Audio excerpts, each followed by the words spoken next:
Imagine being trapped in a tiny, crowded cell where you can't hide. You look out your bars and right in the middle of your massive circular prison building is a dark, towering watchtower. You can't see the guards inside the tower, but they can see you. You never know when they are watching. Every single second of the day, you have to assume someone is staring right at you. This is not a scene from a dystopian sci fi movie.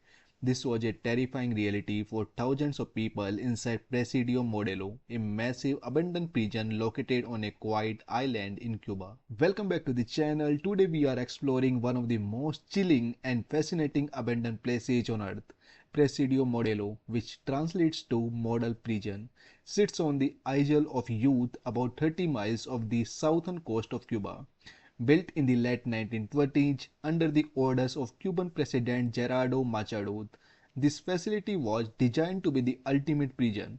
It consists of four gigantic circular cell blocks that look like massive concrete honeycombs.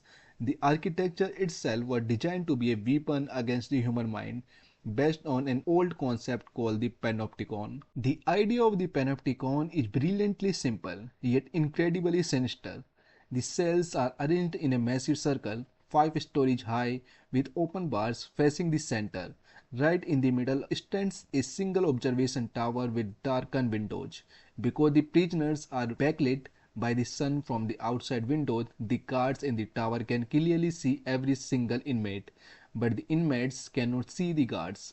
This completely messes with your head if you never know when you are being watched. You have to police your own behavior constantly. It was considered a highly efficient way to control a massive number of inmates with just a handful of guards. But what makes Presidio Modelo truly legendary is its most famous inmate. Long before he was the leader of Cuba, a young rebel named Fidel Castro was locked up right here. In 1953, Fidel and his brother Raul were captured after a failed attack against the Cuban government and sentenced to up to 15 years in this towering fortress. However, they were not kept in the terrifying circular blocks with the general population.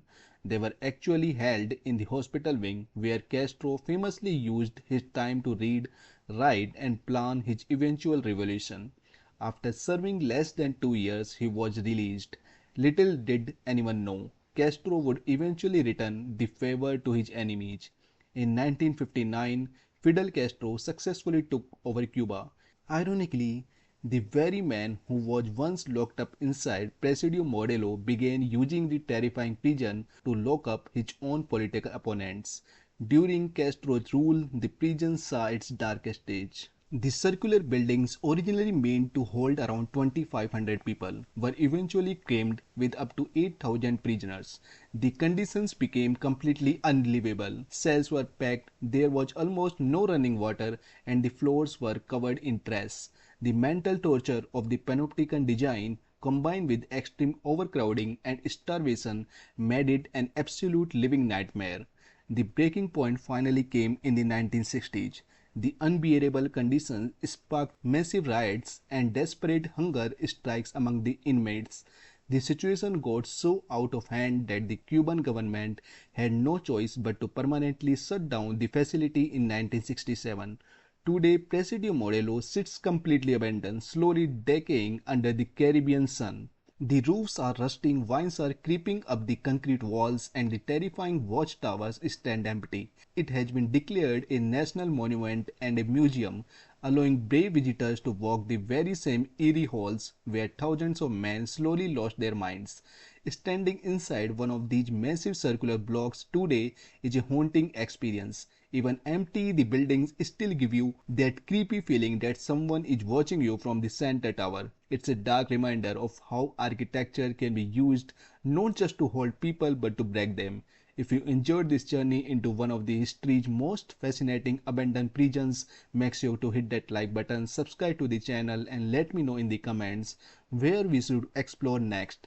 Thanks for watching, and I will see you in the next one.